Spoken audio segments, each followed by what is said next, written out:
Seelow Heights, part of the Berlin offensive operation that we will be reenacting come end of March. This should not be a surprise to you. If it is, good luck.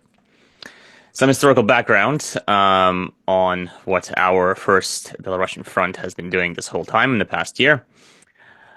Successful offensives of the first Belarusian front created what was called the Belarusian Balcony, which was a very large portion of the German forces, specifically Army Group Center. That was erased in Operation Bagration, or officially known as the Belarusian Offensive Operation.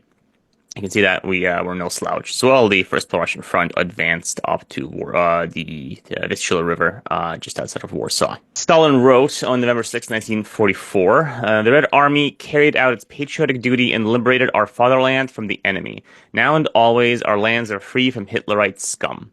Today, the Red Army's tasked with its last and final mission, alongside the armies of our allies, finished the task of defeating the Germano-fascist army, finish out the fascist beast in his lair, and raise the banner of victory over Berlin. Now, I bolded the Allies part, and that'll be important for later. What came immediately after that, or a couple of months after that, was the Vistula-Oder offensive. It was a massive, massive assault by the 1st Belarusian, 2nd Belarusian, 1st and 4th Ukrainian fronts across a large portion of Poland into Germany, or depending on who you ask, at the very least, approaching Germany. The Red Army captured some very valuable footholds on the western bank of the Oder and Neisse rivers, which would come in very handy several months later when the assault on Berlin would begin. On the Soviet and Polish side, because the First and Polish People's Armies were also taking part in this attack, there were a total of 159 infantry and rifle divisions, 12 cavalry divisions, 7 mechanized corps, 14 tank corps, and 15 tank and SPG independent brigades, for a total of almost 2 million men. On the German side, you can see the Germans still have plenty of armor, plenty of infantry, no cavalry to speak of, but all this comes down to about 1 million regulars plus a very difficult to count number of Volkssturm. Here I would like to quote Heinz Guderian in his book Panzerleader. I do not underestimate the German soldier. He is an excellent warrior and can be thrown into battle against an enemy with 5 times the numbers without hesitation. With proper control due to his brilliant qualities, he negated this numeric advantage and won. So if the defenders of Berlin were even half the men that Guderian expected them to be, then the result of Seelow Heights and indeed the Battle of Berlin would have been very different. However, he was maybe exaggerating a little bit. Let's take a look at Zhukov's plan to take out Berlin. Here we have the southern foothold at Frankfurt an der Oder, which hosts the 1st Guards Tank Army and 2nd Guards Tank Army. This was going to be a massive armored thrust south of Berlin to isolate it from its defenders. On the north, we have a corresponding attack from the Kustrian foothold, and then the push that would actually take out Berlin proper, rather than just isolating it from German regulars, was coming from the center here. But now, remember, some of you from the NCO courses, I promised that I would show you things that you would never see in a history book. This is one of them, because the problem is this battle never took place.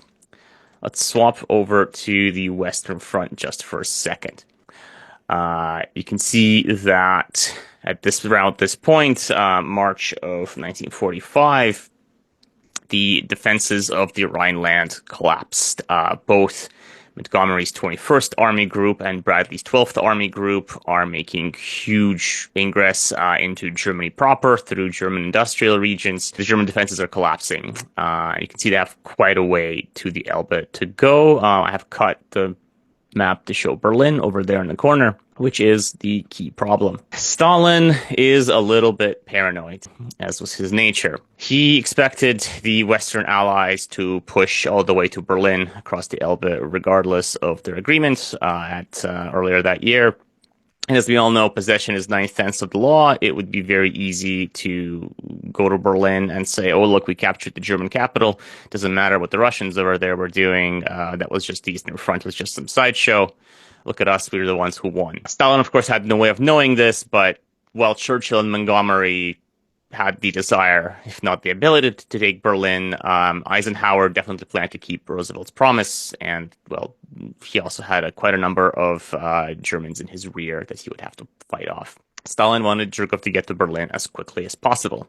The problem with Zhukov's plan was that the foothold at Frankfurt an der Oder was too small to start an attack of sufficient magnitude. It would have to be enlarged. Enlarging it would take time, and that's time Stalin did not feel like he had. So here's plan B. Rather than the expanded foothold down south, you have this kind of like an encirclement down on the south. It doesn't really matter. The major offensive now comes from the center. It all comes through Kustrin. Everything else is just kind of a sideshow. So if we zoom in and enhance, the very, very bottom of Zhukov's assault goes through a tiny town called Zeelov. Quick note on pronunciation: in English we say Seelow. That's not how the pronunciation rules in either German or Russian work. The correct pronunciation is closer to Zeelov, but I'll switch back and forth arbitrarily. So let's take a look at the terrain. This is a really good place to defend. Zeelov sits on a dominating height, 30 to 40 meters above the Oder River. Blue lines in front of here that you can see are irrigation ditches and canals. So any attacker is going to have to go through, I think, something like 2.5 kilometers of this stuff. There is not one, but 2 railways running east-west that allow you to evacuate your wounded, to bring in reinforcements. There's a highway running east-west, and there's a railway and a highway running north-south that allow you to move forces across your defensive front. So this, if you're going to make a final stand, this is where you go, and boy, howdy, is it going to be a difficult one to dislodge. And, of course, the Germans took advantage of it. So here you can see the front line is actually quite a considerable distance from Seelow. This is the circle here. You can see the front line, a little bit of a spoiler, by the end of April 16th was at the heights, and April 17th, the Germans have largely been pushed off of the heights and into the forests behind. What forces were actually at Seelow Heights? On the Soviet side, we have the 8th Guards Army commanded by Zhukov. It was at about half its nominal strength with 45,000 men. Small note, this is specifically 45,000 men in the rifle corps. I could not get a good number on the number of people in the tank units. But they had quite a beefy reinforcement in terms of armor. You can see 103 IS-2 tanks, 177 T-34s, 14 Su-152, 14 Su-100 tank destroyers, 6 Su-85 tank destroyers, and the infantry's favorite, 73 Su-76M self-propelled guns. The plan originally was to storm Seelow Heights. Only the combined arms army under Zhukov. Kutukov had to get involved with his 1st Guards Tank Army, which was also another 46,000 men, who, as a tank army, had a hell of a lot more tanks. 433 T-30-45s, 64 IS-2s, 76 GMC T-48s, which is an American half-track tank destroyer, 58 Su-76Ms, 17 Su-85s, 41 Su-100s, and 20 ISU-122 heavy tank destroyers. So in total, the Soviets can bring about 100,000 men to Seelow Heights, 201 heavy tanks and SPGs, 729 medium, and 207 light for over 1,000 pieces of tracked armor in total. Again, I'm rounding up a little bit because for Zhukov, I'm only counting the riflemen. Now, Seelow Heights was defended by Theodore Busse's 9th Army, who could field around 120,000 men. For some reason, sources vary greatly. You can find sources that say he had 200,000, but that seems quite unlikely. His army could field 733 tanks and SPGs, so the Soviets had fewer than twice as many tanks and SPGs, and actually fewer men. If you go to Wikipedia and many other sources, you can find some very interesting comparisons in terms of forces, which compare Busse's army against Zhukov's entire front, or sometimes even every front on the Soviet side, against 1 million men, 2 million men.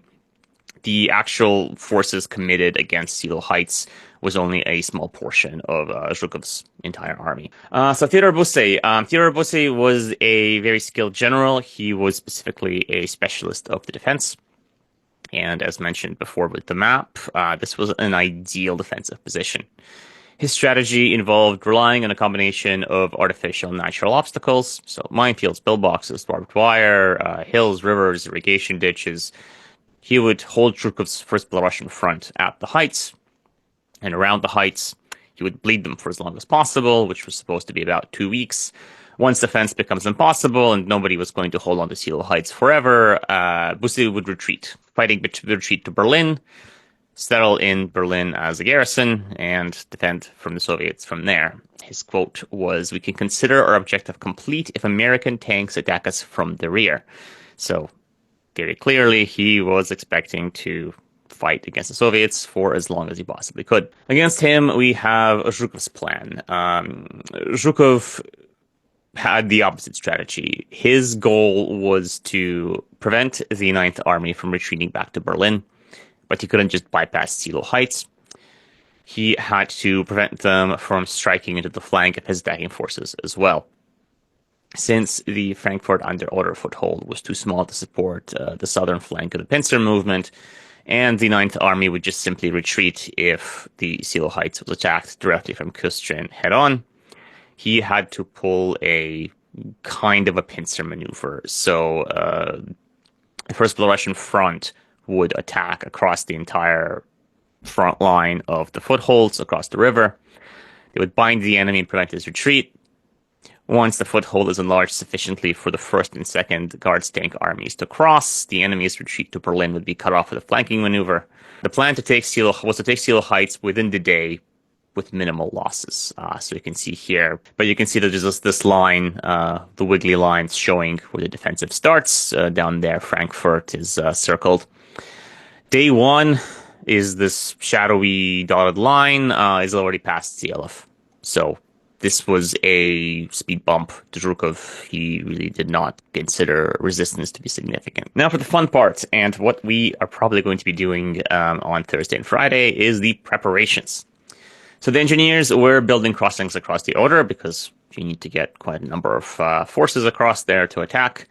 They were building defensive fortifications, and I'll tell you why later, and shoring up the roads to get all those men to the river.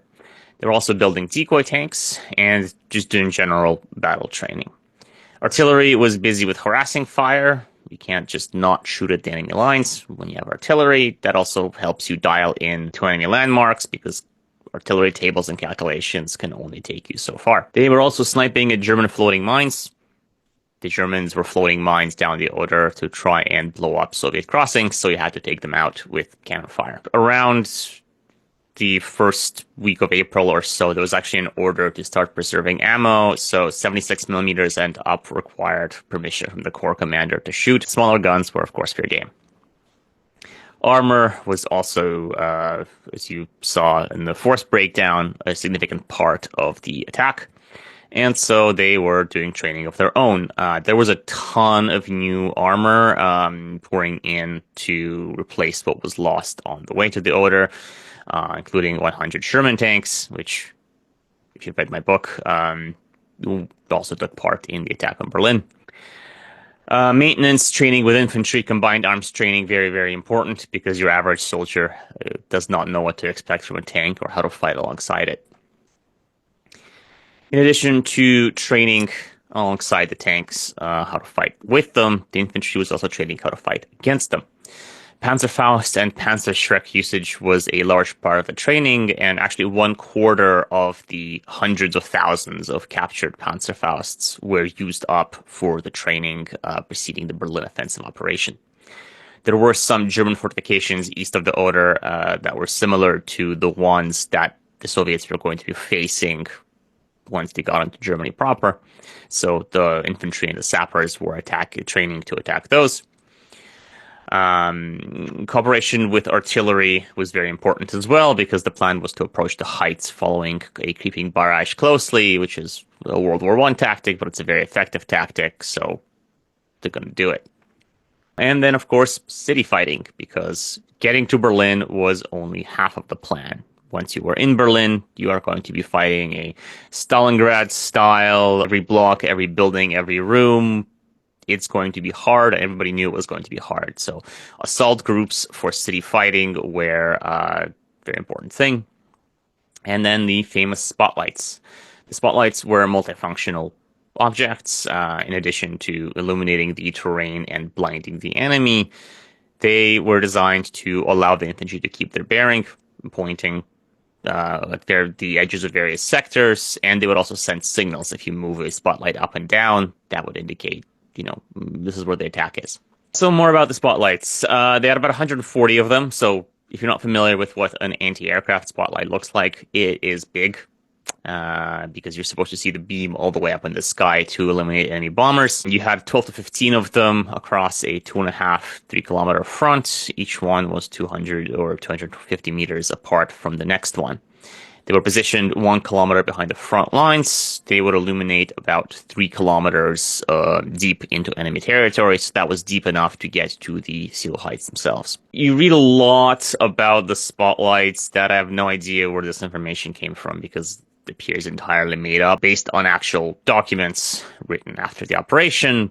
The spotlights were described as generally but not completely effective. The opening barrage kicked up quite a lot of dust, which then scatters the light and doesn't really fully allow you to illuminate enemy positions or blind them. However, they were effective. Soviet tanks and infantry moved much faster in well-lit areas than dark ones. The enemy remained passive in sections that were illuminated, but sections that were not illuminated fired back. And so, in addition to the illumination teams with flares from the previous slides, the spotlights would actually pan back and forth across a 60 to 70 degree angle in order to light up as much of the terrain as possible. The biggest factor from the spotlights were, of course, light. March is still pretty early in the year. The days are short. The attack was happening at 5:30 a.m., which was several hours before dawn. The Germans were not expecting the Soviets to fight at night. And with the spotlights, Zhukov bought himself 2 hours of extra daylight, or effectively daylight, which was a very, very important thing in war. All right, one of my favorite bits, and definitely some of the best paperwork that survived on the operation, is the political operation. All possible party workers and organizers were leveraged for this, and 7,000 men without any experience at all were trained to compensate for the losses. Political workers, deputy commanders for the political aspects, and various party agitators, they weren't just sitting in the rear typing up propaganda. They were fighting and they were dying, and 2,000 of them would be killed in 1945 before the war was over. So their job was to disperse the opinion that the Germans are still strong, because even in 1945, even in the spring, you still had defectors, you still had deserters, people were still running over to the German side, because turns out, even if victory is close, you don't want to die. You don't want to be the guy who dies on the last day of the war. At the same time, the political workers were instilling the idea that as victory nears, the discipline in the Red Army must be stronger rather than more lax. You can't relax until we've actually won. And there were two very major topics or slogans, whatever you want to call it, that kind of were common through all of the propaganda. First is that storming Berlin is necessary. The slogan they used was "The road home lies through Berlin." And that storming Berlin is an honor. Two quotes from letters home. "I reached Germany. This is a great honor for a warrior. How many pairs of boots have I worn down on the way? I will definitely reach Berlin," writes Senior Sergeant Yurchenko. "I fought my way here from Stalingrad, and I'm proud of the fact that I'll take Berlin. We're starting a decisive offensive. We'll take Berlin, finish off the damned German, and end the war with victory," writes Guard Sergeant Smolin. The slightly darker side of what the political branch was doing is, and this is a direct quote from the documents, dealing with incorrect and primitive understanding of revenge among certain soldiers and officers. NKVD and political reports don't mince any words when it comes to describing what individual or Red Army soldiers or even individual officers were doing to German civilians. And at the same time, they wasted no words describing the penalty. There's only one penalty for rapists, looters, and marauders in the Red Army, and that was execution. However, if you shoot a guy who does the crime is still done. So the object of the political forces was to make sure that they weren't doing it in the first place. Another quote from Stalin: "It would be comical to equate Hitler's clique with the German people and the German nation. History shows that Hitler's come and go, but the German people and the German nation remain." This was Stalin in Order 55, written in February of 1942. which, after witnessing another 3 years of German atrocities, most people would have forgotten. Of course, it is kind of naive to expect that all of this work was done out of some kind of altruism. There were very concrete benefits to having a cooperative German population. One is that a Germany that was friendly to the USSR was a necessity. So if you're marauding all of the people and their possessions, that is very counterproductive. German equipment and material are needed by the USSR and Poland as reparations. This is explicitly stated in the documents. Treatment of the civilians also undermines German stay-behind efforts and recruitment into the Volkssturm. And actually, it was possible to convince German civilians and POWs to cross the front line into German-controlled territory and conduct propaganda efforts, all the way down to compelling German soldiers to surrender. And that worked actually really well. And of course, you can't be doing any of these things if your soldiers are out there, shooting and looting the German civilians rather than the German army. And this is something that will be reproduced at the event quite accurately. Memos, paperwork, flyers. 1 million flyers were printed, some of which I've translated, and we had them printed and will be handed out at the event, including 200,000 flyers in languages other than Russian, because, well, many soldiers were from non-Slavic republics and either spoke very little Russian or not at all. There were also 400,000 posters printed and almost 700,000 books and pamphlets distributed among the First Belarusian Front. One deviation from the normal conduct was that blank gratitude letters and award orders were printed in advance so that they could be filled out and distributed as quickly as possible. Normally, it might take several months for a medal to work its way through the bureaucratic layers and actually be issued to the soldier who earned it. Not in Berlin. You would get it pretty quickly, as we're doing on the Saturday. All right. Another thing that the political branch really helped with is maintaining information security. This was supposed to be a big surprise for the Germans. Incoming reinforcements were met away from the front lines and briefed away from the front lines. Movement during the day was forbidden, and this was enforced by aircraft. This was observation aircraft. Nobody was strafing staff officers who wanted to go on the drive. All the front lines, telephones, and radio equipment, they were all strictly monitored to make sure there was no leaks. And one big part of the strategy was disinformation. So all those decoy tanks that the Soviet engineers were building were done in the open. It was a double bluff. The Germans were meant to discover them. Because if you're building a decoy tank, you're going to be moving real tanks somewhere else. If you're moving real tanks somewhere else, that means the offensive won't happen here. But, surprise, it did actually happen here. There was a whirlwind of decoy radio communications to throw the Germans away from the traffic that was actually involved in planning the operation. Rumors were being spread among the local population and even among the soldiers that the Red Army is digging in. They're expecting a counterattack any minute. There's no offensive that's going to be happening, and that's why everybody was digging trenches and building fortifications. The actual orders to begin the operation were given very late in the game. Corps commanders were given orders 5 days in advance. Regimental commanders notified 3 days in advance, and even then they only got verbal orders. And then junior commanders and privates were told that an attack is coming only 2 hours before it actually began. So the tactical plans. Red force and minor skirmishes would be conducting nightly leading up to the offensive, so that when the actual offensive begins, the Germans would think, oh, it's just another raid. The 8th Guards Army was heavily reinforced with SPGs, AA guns, and with air cover. Their plan was to attack and reach Alt-Rosenthal, Neuen Tempel, and Litzen by the end of the first day, and each division actually retained a rifle battalion to exploit a breakthrough in the event that one occurred.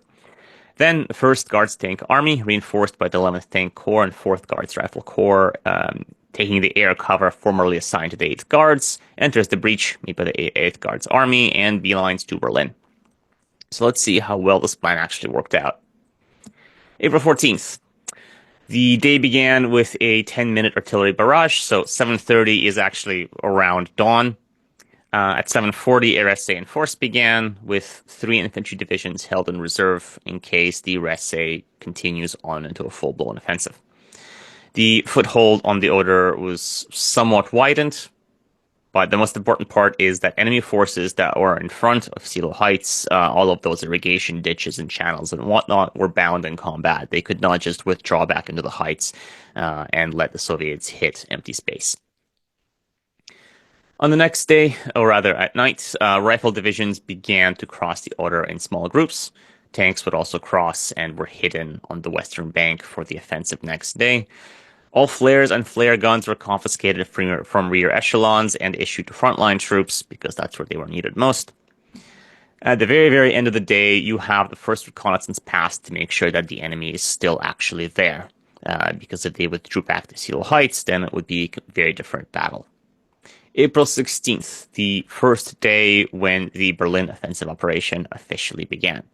At 2 a.m., you have the final reconnaissance pass to make sure the enemy is still there. At 5 o'clock, the tanks arrive at their initial positions as an artillery barrage from 40,000 guns begins. 25 minutes later, the spotlights waved up and down to signal attack, and the infantry attacked. By dawn, things were not really happening the way they were supposed to be happening. Seelow Heights still stood. The infantry was grinding through German defenses much slower than expected. 1st Guards Tank Brigade was actually ordered to leapfrog their own infantry and advance on their own, which yielded some effect. By 8:30, the Tank Brigade captured Sachsendorf. But by noon, Seelow Heights still stands. The Red Army is forced to regroup and rethink their plan on how to move forward. By the end of the day, you have the 1st Guards Tank Brigade fighting actually on Seelow Heights. They control Height 53.2, but, well, that was not the plan. The plan was the Soviets were supposed to be past Seelow Heights already. The progress for that day was less than half of what Zhukov expected. Day 2. Day 2 begins with smaller barrages, but they are localized and they're longer to soften up remaining German resistance. The new offensive begins at 8 a.m. Settlements and heavily fortified areas are bombarded and then assaulted by infantry. So by 10:30, the entire 8th Guards Army was on the move again, advancing forward. At the same time, Krivosheev's 1st Mechanized Corps was sent to attack north of Seelow Heights, and 2 corps were sent south through the Dolgelin-Zielow Valley to cut off the German defenses from the south. And the 1st Guards Tank Brigade and 11th Guards Rifle Regiment reached their goal at dawn on the 17th. On April 17th, Dolgelin comes under fire at 10 a.m. from Katyusha batteries, and it's captured by noon. This cuts off Seelow Heights from the south. Around that time, they're also cut off from the north, so the German defenses are starting to falter. By 7 p.m., the 4th Guards Rifle Corps punches through the German lines and reaches the River Fleece that runs north-south west of Seelow Heights, which means the Germans are surrounded. Even though the Soviets hold Dolgelin, by 9 p.m., the breakthrough seems unlikely, so the 1st Guards Tank Brigade is pulled out and redeployed to flank the Germans even further from the south. The 11th Guards Tank Brigade was the one that knocks Germans out of Zielow, the actual town. And, well, Seelow Heights falls. It falls in much less than 2 weeks, as Busse expected, but also less than a day, as Zhukov expected. You can see the same map again, where Dolgelin down here in the south, the front line has not moved much past it, but in the north, by the end of April 17th, the Soviet forces have advanced significantly past the fortifications at Seelow Heights. The aftermath. The 8th Guards Army sends forward rapid saboteur units in order to delay the 9th Army retreats, and these units were operating to a depth of 10 to 15 kilometers. They were about a battalion of infantry set that was even smaller. Elements of the 9th Army and 4th Panzer Army are caught between the 1st Belarusian and 1st Ukrainian fronts, and they kind of bounce around until 80,000 men and 150 tanks are encircled at the Spray Forest, and after unsuccessful breakout attempts, almost all of them are destroyed. 25,000 men do break out, but they are too far and too late to save Berlin. The blue hatched circle is where the German forces are, and you can see that they are some distance away from Berlin. They are isolated from it by Soviet forces. So, an interesting question. Legacy of Seelow Heights. Seelow Heights found its way in popular culture. We're all here to, well, reenact it, spending no effort, no small effort or money on doing it. But why? Was this a particularly important battle for the Germans? Well, not really. I actually can't find any wartime or pre-war map that mentions Zeelovskikh. It's just not there.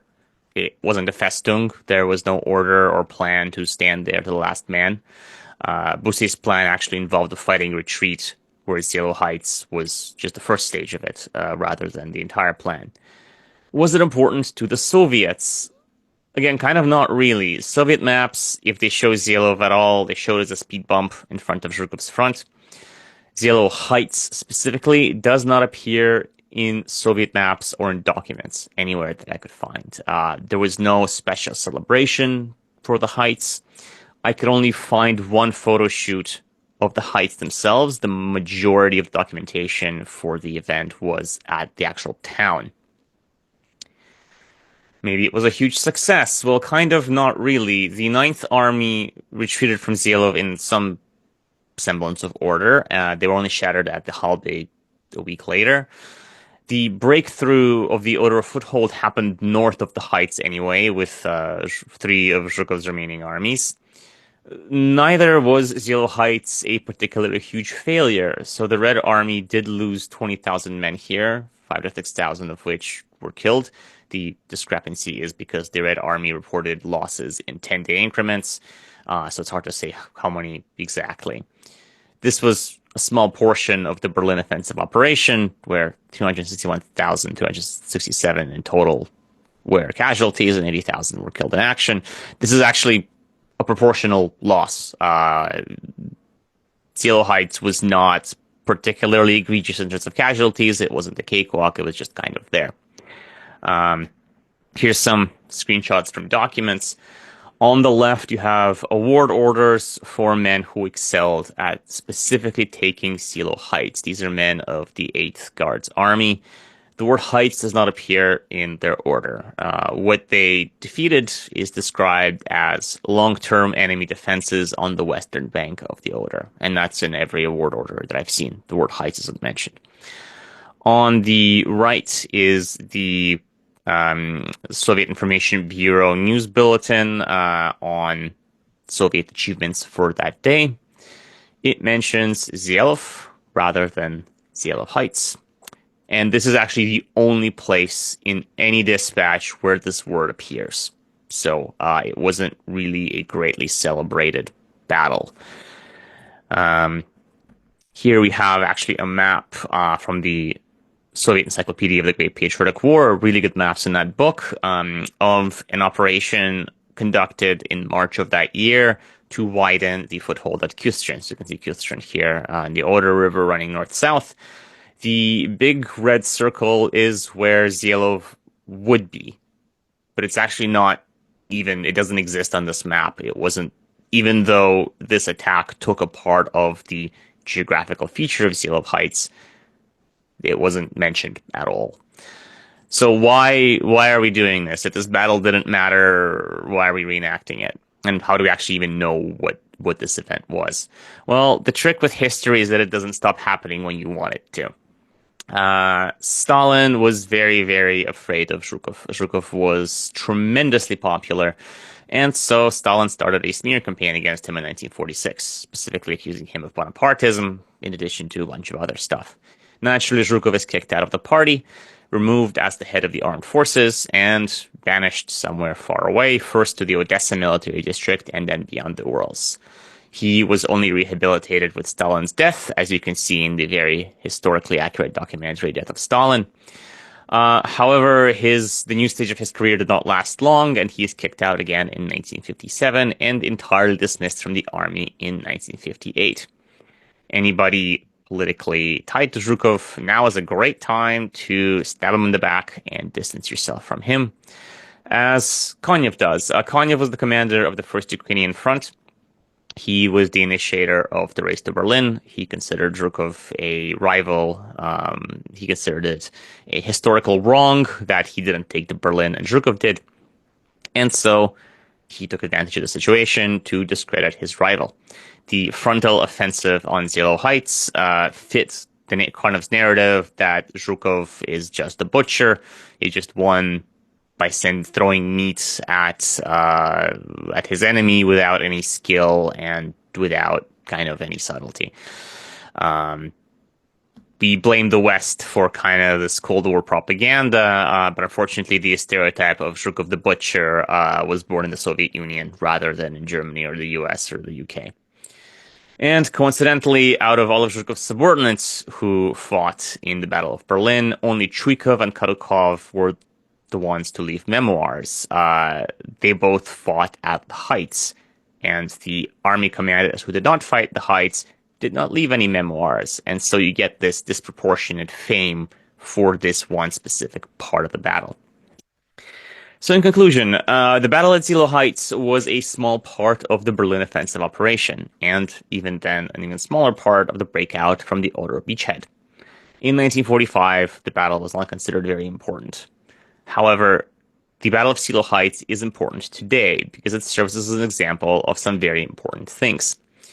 Number one is that the Germans still had some fight left in them even in April of 1945. They were far from beaten, and the Battle of Berlin was not a cakewalk. It also shows evidence of the tactical and strategic mastery achieved by the Red Army in April of 1945. Despite the initial setbacks, German defenses were penetrated, and even though Busse could retreat from the Heights, his army was still prevented from retreating into Berlin, as was Zhukov's original plan.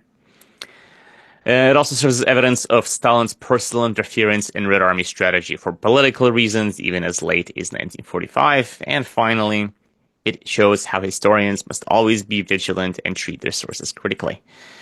When you're looking at period sources, you must remember, when was it written? Is it maybe modern scholarship, or is it an artifact of its time showing the biases of its time? And of course, why was it written? What was the author's actual intention? That being said, here are, of course, my sources. And if you want to follow up on any of these and read them in great detail, they are all available online. And that is the end of my slides. I will now open the floor for questions.